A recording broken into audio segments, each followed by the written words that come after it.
Halo sobat semuanya, jumpa kembali bersama saya Pengalaman Laia di channel Belajar Hukum Official.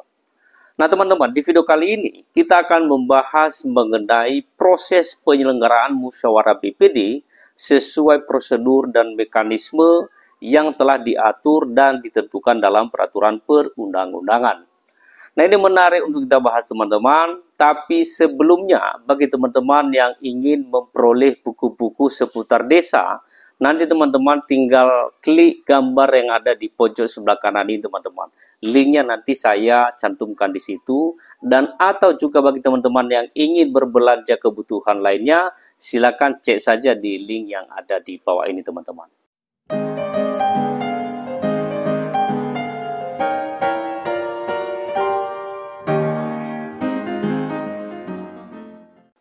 Nah, berdasarkan pasal 37 Permendagri nomor 110 tahun 2016 tentang Badan Permusyawaratan Desa dan pasal 65 Undang-Undang nomor 6 tahun 2014 tentang desa.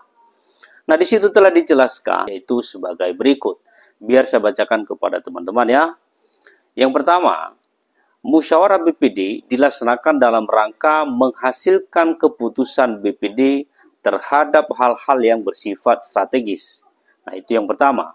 Yang kedua, hal yang bersifat strategis yang dimaksud seperti musyawarah pembahasan dan penyepakatan rancangan peraturan desa, evaluasi laporan keterangan penyelenggaraan pemerintahan desa, penetapan peraturan tata tertib BPD, dan usulan pemberhentian anggota BPD. Jadi ada 4 hal strategis yang dibahas dalam forum musyawarah BPD teman-teman.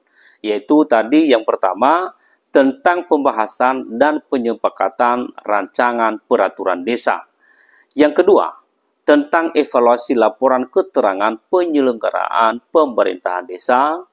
Yang ketiga tentang penetapan peraturan tata tertib BPD. Dan yang keempat tentang usulan pemberhentian anggota BPD. Jadi keempat jenis ini yang dibahas dan disepakati dalam musyawarah BPD. Nah itu yang kedua.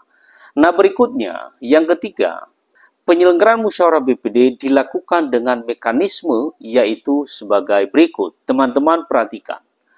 Yang pertama, musyawarah BPD dipimpin oleh pimpinan BPD. Nah, itu yang pertama. Kemudian yang kedua, musyawarah BPD dinyatakan sah apabila dihadiri oleh paling sedikit 2/3 dari jumlah anggota BPD.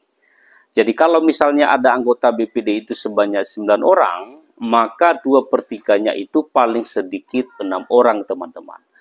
Jadi ketika peserta rapat dalam musyawarah BPD dihadiri paling sedikit berjumlah 6 orang, dari total jumlah anggota BPD misalnya sebanyak 9 orang, maka forum musyawarah BPD dinyatakan sah dan memenuhi quorum, karena telah memenuhi 2/3 dari jumlah anggota BPD.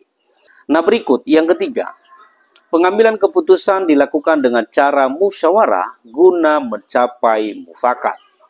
Berikut yang keempat, apabila musyawarah mufakat tidak tercapai, pengambilan keputusan dilakukan dengan cara pemungutan suara.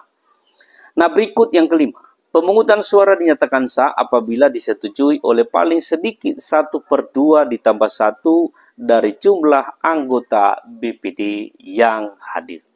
Nah, pemungutan suara ini baru dinyatakan sah teman-teman apabila 1/2 ditambah 1 atau setengah plus 1 dari jumlah anggota BPD yang hadir. Itu baru dinyatakan sah pemungutan suara tersebut.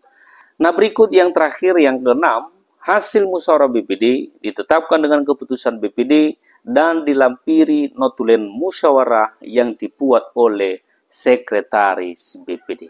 Nah, ketentuan lebih lanjut terkait dengan hal ini diatur di dalam peraturan daerah kabupaten atau kota. Jadi itulah beberapa poin-poin dalam hal penyelenggaraan musyawarah BPD sesuai prosedur dan mekanisme yang telah diatur dan ditentukan dalam peraturan perundang-undangan. Bila mana video ini bermanfaat, silakan dibagikan kepada teman-teman yang lain.